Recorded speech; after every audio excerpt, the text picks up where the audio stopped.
কিন্তু আল্লাহর সাথে কথা বলার জন্য নাম্বার কয়টা লাগে দেখেন। ফজরের 2 রাকাত, জোহরের 4 রাকাত, 2 4, তারপরে আসরের 4 রাকাত 4, মাগরিবের কত রাকাত 3 রাকাত, তারপরে এশার 4 রাকাত। তাহলে 2 4 4 3 4, 2 4 4 3 4, এটা হচ্ছে আল্লাহর সাথে যোগাযোগ করার নাম্বার। বলেন সুবহানাল্লাহ। কার সাথে? তাহলে আল্লাহর সাথে যোগাযোগ করারও নাম্বার আছে, বলেন না সুবহানাল্লাহ।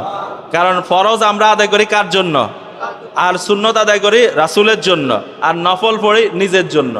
কারণ কিয়ামতের ময়দানে ফরজ সুন্নত এগুলা আমল যোগ করার পরে যদি আপনার নেক আমলে শর্ট খায়, তখন আপনার আমল দেখবে যে নফল আছে কিনা। যদি নফল থাকে, নফল মানে হচ্ছে অতিরিক্ত, আপনি যদি অতিরিক্ত করেন তাহলে অতিরিক্ত সওয়াব পাবেন। বলেন সুবহানাল্লাহ।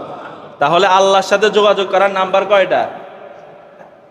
2 4 4 3 4, 2 4 4 3 4। 2 মানে কি? ফজরের 2 রাকাত, আর 4 মানে জোহরের 4 রাকাত, আসরের 4 রাকাত, মাগরিবের 3 রাকাত, এশার 4 রাকাত। এটা হচ্ছে আল্লাহর সাথে যোগাযোগ করার নাম্বার। তাহলে আজকে থেকে যোগাযোগ করতে পারবেন তো? কিভাবে? মোবাইলে 2 4 4 3 4 উঠাইবেন, নাকি ওযু করে সোজা মসজিদে চলে আসবেন? যখনই আপনাকে ডাক দেওয়া হবে হাইয়া আলাস সালাহ, আপনি তখন নামাজে চলে আসবেন। বলেন ইনশাআল্লাহ। আল্লাহ তাআলা আমাদেরকে নামাজে বিনয়ী হওয়ার তৌফিক দান করেন, বলুন আমিন।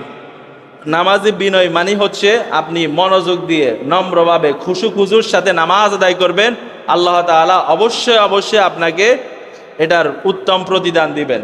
আর আল্লাহ তাআলা বলছেন, মান তাওয়াদা লিল্লাহি রাফাআহুল্লাহ, যে ব্যক্তি আল্লাহর জন্য বিনয়ী হয় আল্লাহ তাআলা তার মর্যাদাকে আরো বাড়িয়ে দেন। সুবহানাল্লাহ। তাহলে নামাজে দাঁড়ালে আমরা আল্লাহর জন্য বিনয়ী হব। তাহলে আল্লাহ তাআলা এই নামাজ পড়ার কারণে আমরা আল্লাহকে সিজদা দিয়েছি, অর্থাৎ মাথা ঝুঁকিয়েছি। মসজিদ থেকে যখন আমরা বের হব, আল্লাহ তাআলা আমাদের মাথাকে আরো উপরে নিয়ে যাবেন ইনশাআল্লাহ।